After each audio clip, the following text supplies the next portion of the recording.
And I'm going to use what have used for years, just an ordinary Victorian dinner knife, the non-stainless variety. Stainless steel you can't sharpen very well, but on a fine emery, which is mounted on a piece of board, you can sharpen these up quite nicely and get quite a good edge on them.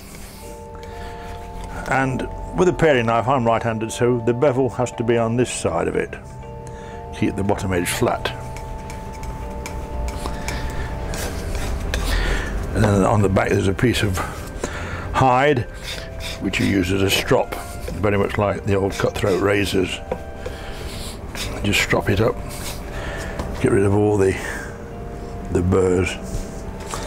There's no need to go to an expense of buying these very expensive paring knives. So you worked them in over the years? Yes. That was my earliest one, and of course that's worn right down, and now that's used for fine work on indexing or fine cutting. The blade is very rigid now, there's not much flexibility in the short blade. Whereas the long blade, of course, has still got some flexibility in it. It's a bit too floppy.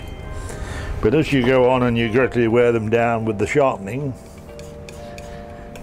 they take shape. So it always pays to scrounge around all these second-hand shops and see if there's any old Victorian dinner knives available.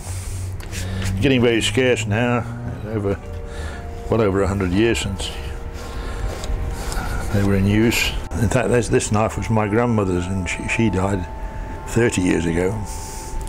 She was born in 1874 and got married in 1898. And that was one of her dinner knives she used in a regular thing, just an ordinary dinner knife. And Grandad's job was every week to sharpen these, because not being stainless, they used to go rusty unless you kept them highly cleaned. So they used to have a contraption where they used to put the knives into a slot and turn this handle, and the emery boards used to buff them.